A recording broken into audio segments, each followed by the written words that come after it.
우리 흔히 교회사로 보면 초대교회, 초기 교회라고 하는 그런 시대가 있었습니다. 그때 정말로 뛰어난 믿음의 선진들이 있었습니다. 그 가운데는 수도사들이 있었습니다. 이들은 여러 가지 이유로 세속의 도시를 떠나서 사막으로 들어갔고, 특별히 이집트에 있는 사막으로 많이 들어갔습니다. 그들은 이곳에서 다양한 영적인 경험을 했는데, 그들의 이야기를 모은 책이 있습니다. 바로 팔라디우스의 초대 사막 수도사들의 이야기라는 제목의 책입니다. 이미 1600년 전에 쓰여진 이 책에는 수많은 수도사들의 이야기가 담겨 있는데, 그 가운데 이름부터 특별한 단순한 파울이라고 하는 수도사의 이야기가 있습니다. 폴 더 심플이라고 하는 이름입니다. 단순한 파울은 교활함이 없는 아주 순진한 목동이었습니다. 근데 그가 젊었을 때 결혼을 했는데, 아내는 매우 방탕한 사람이었고, 결국 아내의 방탕함으로 인해서 모든 것을 내려놓고 늦은 나이에 수도사가 되겠다고 집을 나섭니다.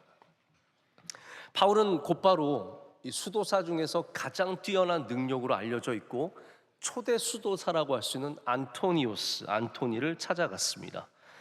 그런데 이 안토니는 벌써 나이가 60이나 된 이 파울을 맞아줄 생각이 없었습니다. 받아들이기를 거부했습니다. 그에게 말해주기를, 충고해주기를, 당신은 이미 수도사가 되기에는 너무 나이를 많이 먹었으니 다시 마을로 돌아가서 거기서 일을 하면서 당신이 하고 싶은 수도에 전념하라 라고 얘기를 해줬습니다. 그러나 이 바울은 그 이야기를 받아들이지 않았습니다. 안토니는 계속해서 이 파울을 몰아내기 위해서, 쫓아내기 위해서 여러 가지 시험되는 말을 했습니다. 먼저는 이렇게 얘기했습니다. 내가 지금 금식 중입니다. 내가 40일 금식 중이기 때문에 어서 가십시오. 40일 금식이라는 말에 두려워서 떠날 줄 알았는데 파울은 떠나지 않았습니다. 문을 닫고 들어간 그 문 앞에서 파울은 무려 3일을 먹지 않고 기다립니다. 3일 후에 안토니가 집 밖을 나설 때 이 파울을 발견하고는 깜짝 놀랍니다. 아니, 제발 그냥 좀 떠나시면 안 되겠습니까? 왜 나를 힘들게 이렇게 귀찮게 합니까? 당신은 여기 머물 수 없습니다 라고 그렇게 간곡하게 얘기했는데, 파울이 뭐라고 대답했냐면, 제가 죽어서 묻힐 곳은 바로 여기입니다. 저는 다른 곳에 가지 않겠습니다 라고 말합니다. 그런 파울에게 안토니는 계속해서 그를 몰아낼 과제를 줍니다. 하루는 야자수잎을 가득 가져와서 이 잎으로 15m 정도의 밧줄을 꼬아내라 라고 시킵니다. 그리고 그것을 다 꽂자마자 그것을 이제는 풀라라고 합니다. 음식은 극도로 적게 먹었고, 계속해서 먹을 때마다 시편과 찬양으로 노래를 하고 기도를 했습니다. 그냥 단순히 밥 먹기 전에 기도하는 것이 아니라 12번 기도를 하고 12번 찬양을 했습니다. 이 정도면 파울이 물러갈 거라고 생각했기 때문입니다. 근데 어떤 과제도 묵묵히 감당하는 이 파울을 보면서 안토니우스는 마음의 감동을 받고 이 사람을 수도사로 받아들이게 됩니다. 그래서 그를 위한 조그만 집을 따로 짓고 여기서 1년 동안 기도에 힘쓰게 합니다. 1년 동안 이 집에 들어가서 너는 기도에 전념해라. 이 안토니우스도 악한 영과 귀신들과 싸우는 이야기가 아주 많이 남아 있는데, 수도사로서 기도하면서 영적인 전쟁을 벌이는 것이 당연했고, 그러한 시간을 1년 동안 가지라고 준 겁니다. 그래서 정말로 파울은 그 집에 들어가서 기도에 전념하기 시작했습니다. 1년이 지났을 때 어떤 사람이 악한 귀신에 들린 사람을 데리고 안토니우스 앞으로 왔습니다. 수도사님, 이 사람은 지금 악한 귀신에 들려서 하나님을 저주하고 사람들을 저주하고 도저히 우리가 감당할 수 없습니다. 제발 기도해서 이 귀신을 쫓아내 주십시오. 근데 그 사람을 보고 나서 안토니우스가 말하기를, 내 능력으로는 이 귀신을 쫓아낼 수 없으니까 가서 파울에게 찾아가라. 단순한 파울에게 찾아가라. 바울에게 찾아가서 기도를 부탁했을 때 바울은 당연히 그의 스승인 안토니우스의 이름으로 기도해야 된다고 생각을 했습니다. 스승의 이름을 빌어서 기도했을 때 귀신이 안에서 말하기를, 나는 절대로 나가지 않을 것이다 라고 더 치열하게 저항했습니다. 그때 이 파울이 사람을 죽일 정도로 뜨거운 이집트의 사막 정오에 한낮에 산에 올라가서 기도하기 시작합니다. 예수님의 이름으로 기도하기 시작했고, 그리고 기도할 때 담대하게 기도했습니다. 주님, 저는 이 귀신이 나갈 때까지 죽을 정도가 되어도 멈추지 않을 것입니다 라고 기도하기 시작했는데, 놀랍게도 이 기도를 마치기도 전에 귀신이 이렇게 말합니다.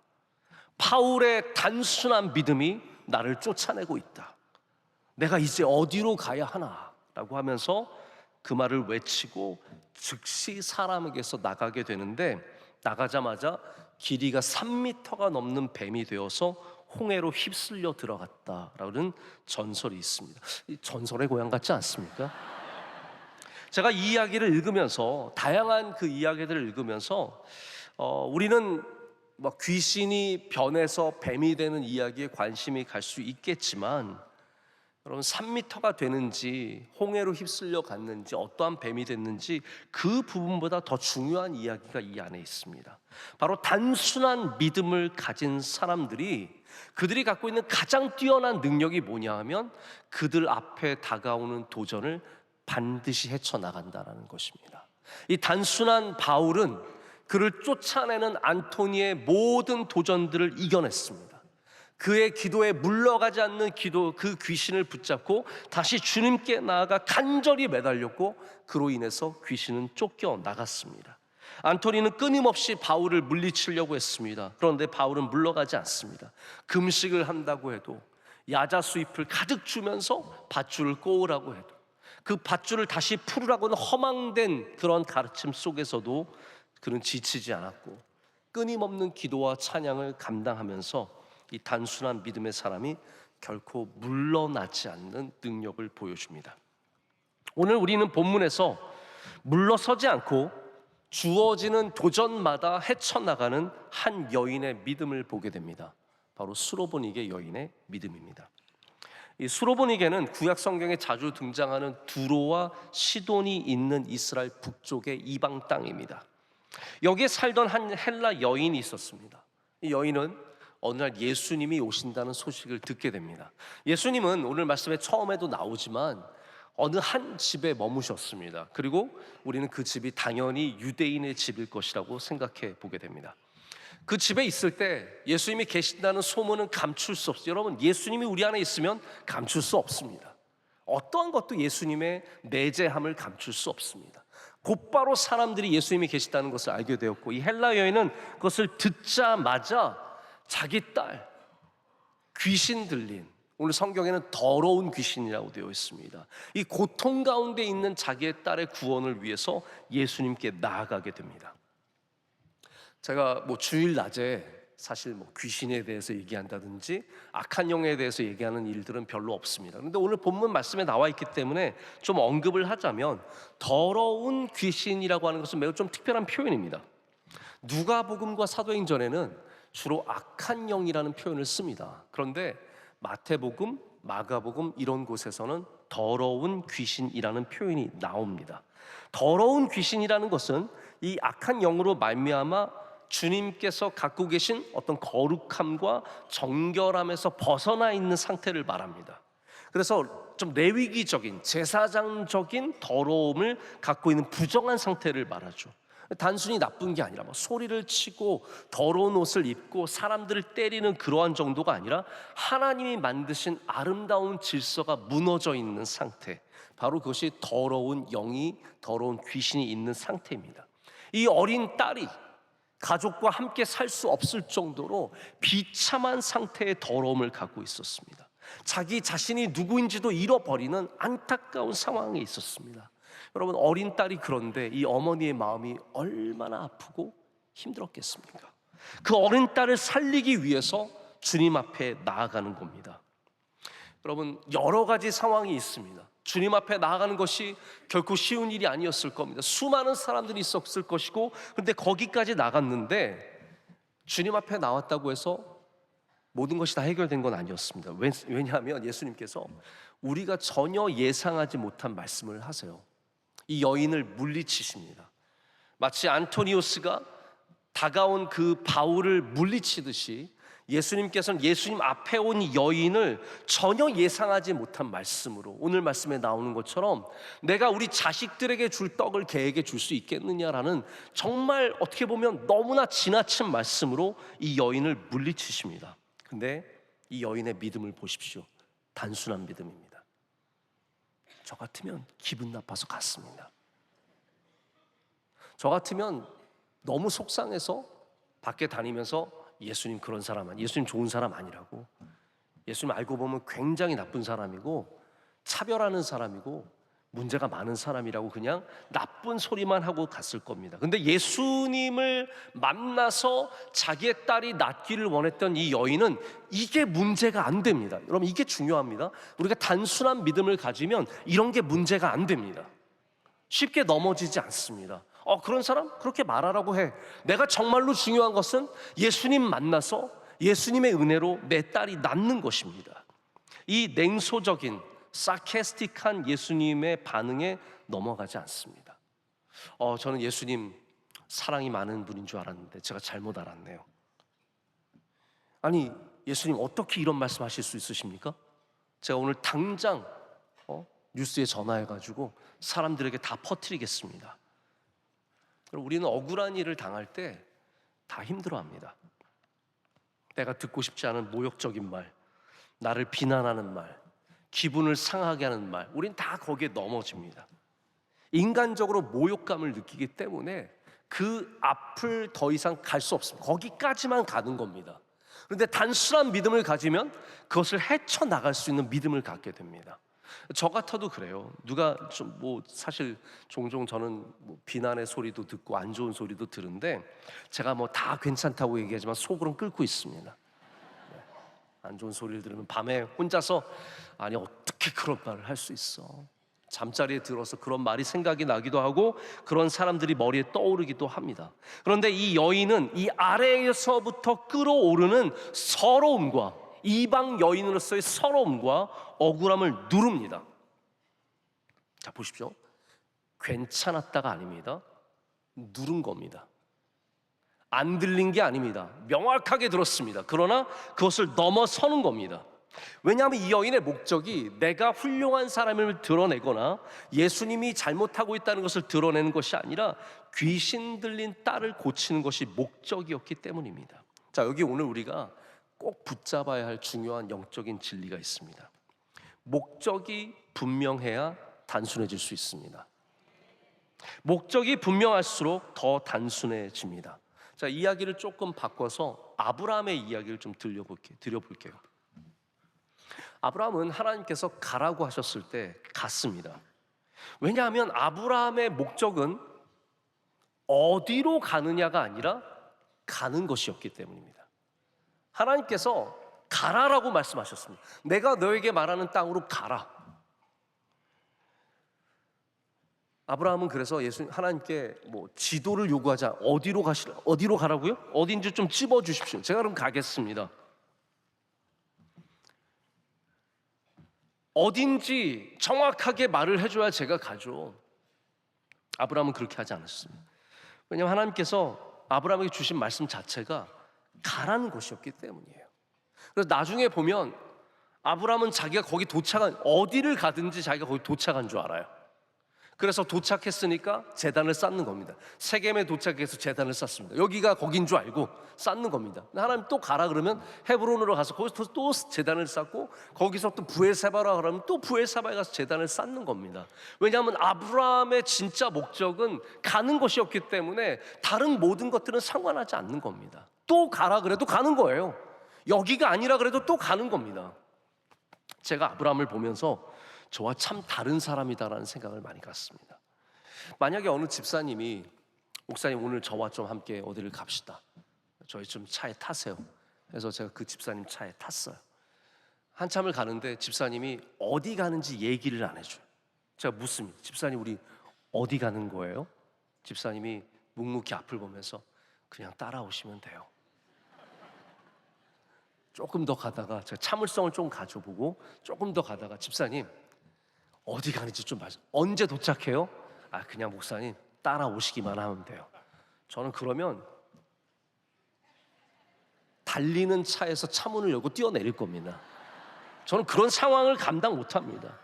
저는 성격이 스케줄에 없는 일 굉장히 힘들어하고요, 갑자기 뭐 하는 거 어려워하는 사람입니다. 어디로 가는지 모르고 간다? 제일 힘든 일이 그런 일 아니겠습니까? 그런데 아브라함은 단순한 믿음을 가졌기 때문에 하나님께서 가라라고 했을 때 어디든지 갑니다. 그래서 히브리서에서 아브라함의 믿음을 뭐라고 얘기합니까? 갈 바를 알지 못하고 나아갔다라고 말합니다. 목적이 다릅니다. 목적이 어디에 도착하는 것이 아니라 목적이 가는 것이었기 때문에 아브라함은 단순하게 갈 수 있었습니다. 여러분, 우리 인간의 삶이 다 알고 가는 게 아닙니다. 우리가 알고 결혼하는 거 아닙니다. 알고 애 낳는 거 아닙니다. 우리가 모르는 거 투성입니다. 성경에서 보여주는 인간의 대부분의 삶이 그 앞을 모르는 것이었습니다. 아브라함만 그런 것이 아니라 야곱도 그랬습니다. 야곱에게 너가 만약 장자권을 받으면 에서가 널 죽이려고 달려올 거야 했으면 아마 야곱은 망설였을 것입니다. 그러나 야곱은 그냥 하라는 대로 하는 겁니다. 요셉이 그랬습니다. 다윗이 그랬습니다. 다윗이 기름 부음 받은 다음에 그가 사울에게 광야에서 끊임없이 쫓겨다닐 것을 알았다면 아마 다윗은 기름 부음 받는 것을 주저했을지도 모르겠습니다. 몰랐죠. 그냥 받는 겁니다. 바울도 그랬습니다. 우리의 삶이 다 그렇습니다. 여러분, 그래서 저는 이렇게 생각합니다. 믿음을 가져야 살 수 있습니다. 왜냐하면 우리가 앞을 모르기 때문에, 어디로 가야 하는지 모르기 때문에, 알 수 없는 상실들이 있습니다. 우리 삶 속에 너무나 많은 아픔들이, 우리가 이유를 모르는 아픔들이 있습니다. 눈물이 쏟아지는 일들이 있고 환난과 고난 중에서 우리가 갈 수 있는 것은 그래도 믿음 때문인 거예요. 어떤 사람들은 그래서 이렇게 말합니다. 저는 그 일 때문에 도저히 못 믿겠어요. 근데 반대로 어떤 사람들은 믿음이 있기 때문에 그 일이 있어도 살아갈 수 있다라고 말합니다. 여기 큰 차이가 있습니다. 노아를 생각해 보십시오. 노아가 방주를 짓는 것이 목적이었기 때문에 단순했던 겁니다. 그는 비가 언제 올지 그렇게 크게 상관하지 않았습니다. 그의 목적은 비가 언제 오는지를 아는 것이 아니라 방주를 짓는 거였습니다. 모든 생명들, 하나님 제가 이 모든 생명들을 어떻게 살릴까요? 그런 걱정하지 않았습니다. 노아에게 있는 유일한 관심과 유일한 목적은 방주를 완성하는 거였습니다. 그래서 그를 비난하는 사람들, 조롱하는 사람들이 많았지만 거기에서 자유했습니다. 여러분, 목적이 분명할수록 우리는 단순해질 수 있습니다. 이 수로보니게 여인이 예수님이 던지시는 이 도전을 한두 개 넘어서는 게 아니죠. 또 다른 도전이 있었습니다. 이방 여인으로서 유대인 남자 앞에 서는 것은 문화적으로나 사회적으로나 모든 면에서 부적절했습니다. 이 여인이 그걸 알고 있었습니다. 저는 이걸 몰랐다고 생각하지 않습니다. 보편적으로 다 알고 있는 겁니다.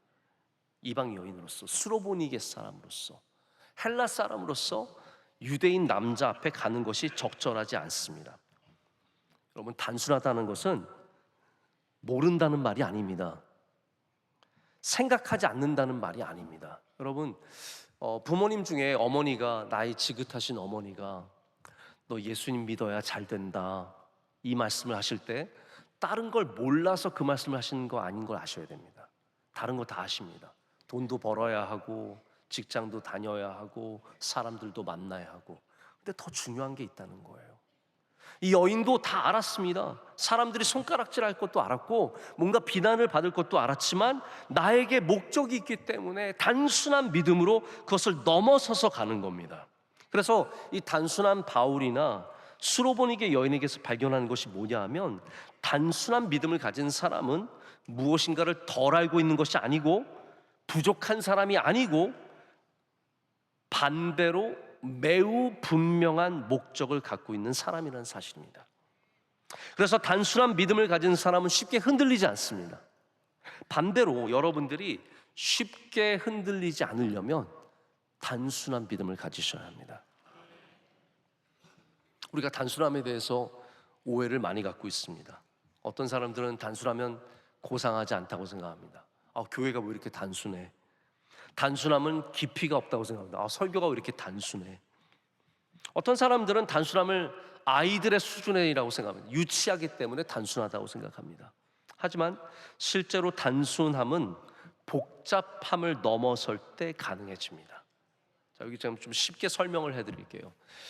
우리 한국에서도 애플 제품을 쓰시는 분들이 굉장히 많은데, 처음 애플에서 아이폰이라고 하는 핸드폰을 냈을 때 우리가 굉장히 큰 충격을 받았습니다. 왜냐하면 번호는 버튼이어야 돼요. 누르는 게 있어야 되는데 누르는 게 없이 화면 하나에 모든 것을 넣습니다. 스티브 잡스가 가졌던 목적은 뭐였냐면 더 단순하게.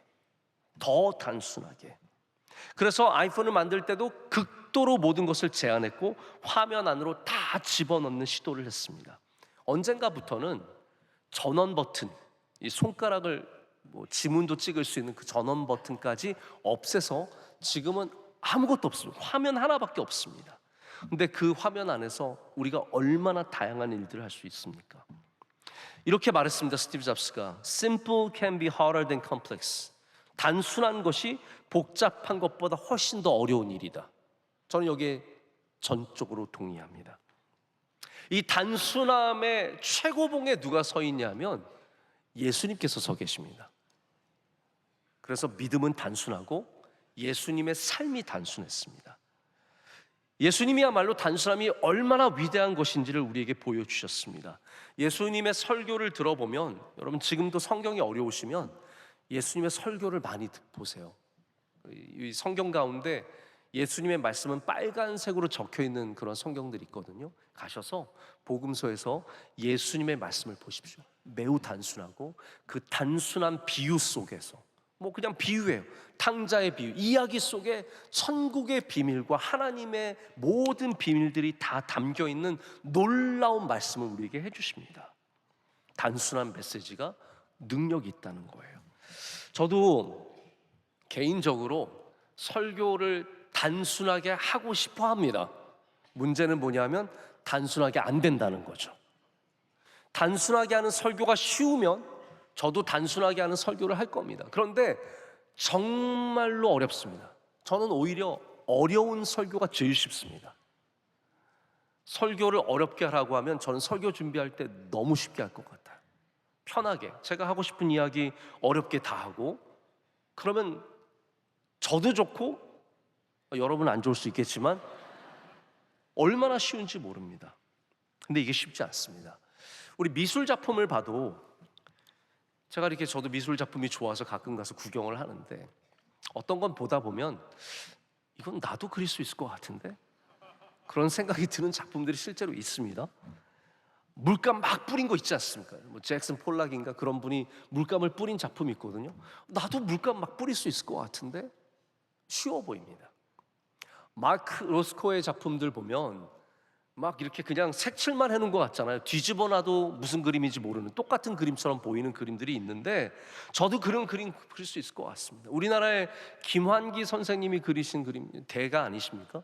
이분의 그림들 막 10억 이렇게 하는 그림들이 있는데 가서 보면 나도 그려서 한 10억 정도 벌어볼까? 하는 생각이 드는 그림들이 있습니다. 하지만 여러분 다 아실 거예요. 그 단순한 작품 앞으로 가까이 가보면 그 작품들이 절대로 단순한 게 아닙니다. 정말로 깊고 아름다운 미술의 작품의 세계가 그 안에 담겨 있습니다. 메시지가 단순하다는 것이 얼마나 어려운 일인지 모릅니다. 예수님께서 그 단순한 메시지를 우리에게 던지셨습니다. 지미 카터가 대통령이 되던 해에 아주 흥미로운 일이 있었습니다. 이분의 책 힘의 원천, 살아있는 믿음을 위한 성경 묵상에 적힌 글인데, 1976년 지미 카터가 대통령이 되고 나서 그 해에 남침례교 대회가 열렸습니다. 여기에는 무려 17,000명의 대의원이 와서 함께 회의도 하고 예배도 드리는데, 특별 연사로 3명을 초청을 했습니다. 이 가장 중요한 대회에 초청받은 사람 3명이 누구였냐면 빌리 그레엄 목사님, 그리고 지미 카터 대통령, 또 한 사람이 초청이 되었는데 이 한 사람은 무명의 트럭 운전사였습니다. 가장 먼저 빌리 그레엄 목사님이 말씀을 전했습니다. 각각 5분의 시간만 주어집니다. 이 훌륭한 분들이 5분만 딱 말해야 되는 거예요. 근데 빌리 그레이엄 목사님이 말씀을 전할 때 다음 차례인 이 트럭 운전사가 불안해하기 시작했습니다. 그 옆에 있는 대통령에게, 대통령, 저는 지금 무슨 말을 해야 될지 모르겠습니다. 빌리 그레이엄 이 위대한 목사님과 대통령님 사이에서 제가 무슨 말을 해야 될지 모르겠습니다 라고 말을 하면서 떨고 있었는데, 이분이 그 다음 차례가 되어서 올라갔습니다. 웅얼거리듯이 말하기 시작했습니다. 자기는 늘 술에 취했던 사람이라고. 근데 예수님을 만나고 난 뒤에 이제는 복음을 전하는 사람이 되었는데, 자기가 늘 술을 마시러 갔던 그 술집에 이제는 복음을 전하러 간대요. 자기가 처음에 예수님 그 술집에 가서 전할 때 정말로 욕 많이 먹고 사람들이 조롱하고 비난했다는 겁니다. 야, 여기 술맛 떨어지게 예수 얘기하지 말라고 막 사람들이 화를 냈대요. 그럼에도 불구하고 가서 계속해서 사람들에게 복음을 나누고 이야기를 들어줬습니다. 그러면서 사람들이, 여러분, 술을 마셔도 다 공허함이 남아있고 우리가 다 채워지는 게 아니라는 거죠. 왜 모르는 얘기처럼 이렇게 들으십니까? 네. 술 마셔도 이게 해결되지 않는 거예요. 그러니까 예수님을 전하는 이 사람에게 언젠가부터 고민을 하나씩 두 개씩 얘기하면서 사람들이 이 사람의 얘기를 듣기 시작했고, 이 사람이 복음을 전하는 가운데 무려 술주정뱅이 14명이 예수님을 믿고 변화된 삶을 시작했다는 거예요. 그 이야기를 전한 거예요. 지미 카터 대통령이 이 책에 뭐라고 기록하냐면, 그날 연설의 하이라이트는 이 트럭 운전사였다는 거예요.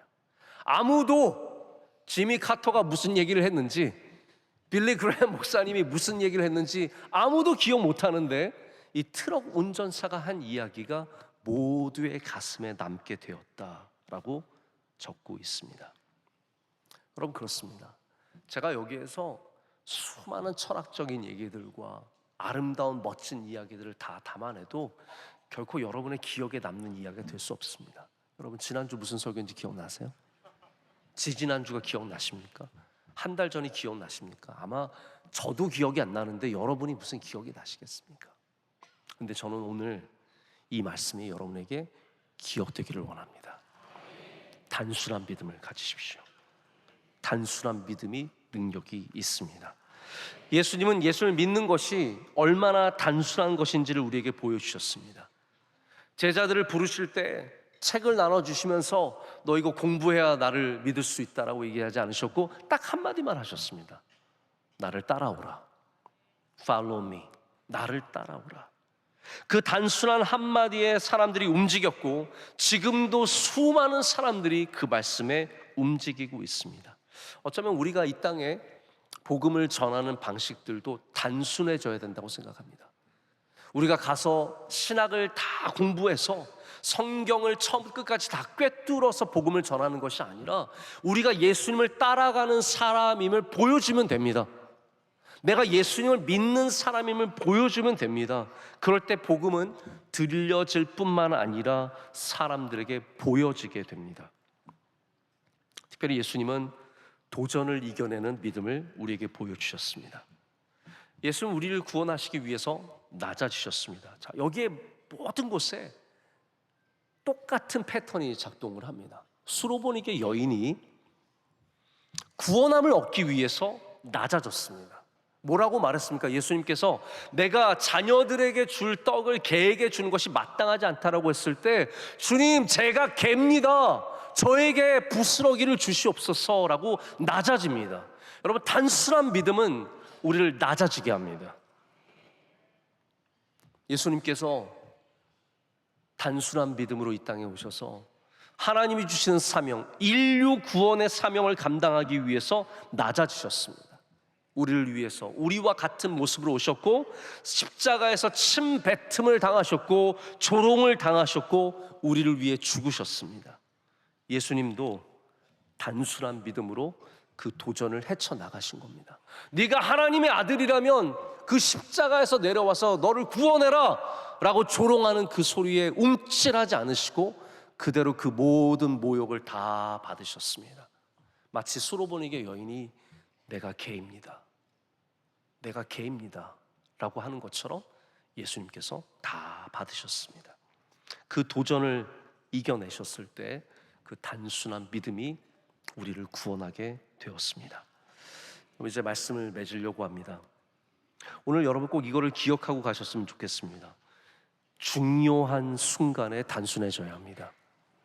중요한 순간에 단순해져야 합니다. 바울은 안토니우스가 문을 닫았을 때 돌아가지 않았습니다. 수로보니게 여인은 예수님께서 냉정한 말씀을 하셨을 때 무너지지 않았습니다. 그들이 무너지지 않은 이유는 목적이 있는 단순한 믿음이 있었기 때문입니다. 목적이 분명한 사람은 도전 앞에서 더 복잡해지지 않습니다. 오히려 더 단순해집니다. 우리가 도전 앞에서 흔들리는 많은 이유가 있는데 그 중에 하나가 뭐냐면 너무 많은 것을 동시에 붙잡고 있기 때문입니다. 내 명예도 지켜야 돼요. 내 체면도 지켜야 돼요. 돈도 벌어야 돼요. 사람들에게 박수도 받아야 돼요. 인기도 있어야 돼요. 이 사람도 챙겨야 돼요. 억울함도 붙잡아야 돼요. 그러다 보니까 결국 우리는 정말로 붙잡아야 할 것을 놓칠 때가 많습니다. 이 수로보니게 여인은 다 내려놨습니다. 명예도 내려놨습니다. 체면도 내려놨습니다. 억울함도 내려놨습니다. 다 내려놓고 예수님만 붙잡았습니다. 그럴 때 그것이 모든 것을 이겼습니다. 여러분, 오늘 여러분이 정말로 붙잡아야 할 단 하나의 것이 있다면 무엇이겠습니까? 제가 시간이 없어서 이 말씀을 다 드릴 수는 없는데 이 말씀을 제가 읽으면서 마음속에 이런 생각이 들었어요. 이 귀신 들린 딸의 어머니가 예수님을 찾아가잖아요. 이놈의 아버지는 어디 있을까? 여러분들은 그런 생각 안 드세요? 왜 그놈의 아버지들은 항상 어디에서 딴짓하고 있을까? 왜 어머니들이 이 일을 하고 아버지들은 어디 있는가? 모르겠습니다. 제가 이야기를 다 알지 못하죠. 아버지가 일찍 돌아가셨을 수도 있고 멀리 일하러 갔을 수도 있고 다양한 일이 있을 수 있겠지만 성경은 어려운 일이 있을 때 단순한 믿음을 가진 한 사람이 그 공동체를 구원하는 것을 많이 보여줍니다. 에스더 단순해졌습니다. 아주 복잡해졌을 때 단순해졌습니다. 죽으면 죽으리라. 그 단순한 믿음으로 왕 앞에 나갔을 때 하나님께서 그 에스더를 통해서 온 민족을 구원해 주셨습니다. 이 한 여인의 믿음이 이 가정을 구원하게 됩니다. 그럼 우리 가정에 모든 사람이 다 똑같이 믿음이 좋은 건 아닙니다. 그런데 오늘 기억하셔야 될 것은 여러분 한 명이 그 단순한 믿음을 가질 때 그 가정이 살아날 수 있고 그 공동체가 살아날 수 있다는 겁니다. 예수님을 붙잡으십시오.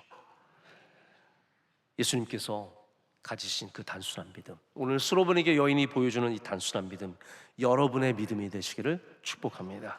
기도하겠습니다. 거룩하신 하나님 아버지, 오늘 우리를 불러주시고 주님의 말씀 앞에 겸손하게 서게 하심을 감사합니다. 하나님, 세상은 주일을 복잡하게 보내지만 우리에게는 매우 단순한 날입니다. 일어나서 우리는 옷을 잘 챙겨 입고 주님 앞에 예배하러 나옵니다. 이 단순한 선택이 우리에게 주신 가장 좋은 일인 줄로 믿습니다. 우리 주님 앞에서 늘 단순한 믿음으로 살아가게 하시고 단순한 믿음을 가질 때 주여 우리에게 은혜를 내려 주시옵소서. 예수님의 이름으로 기도드립니다. 아멘.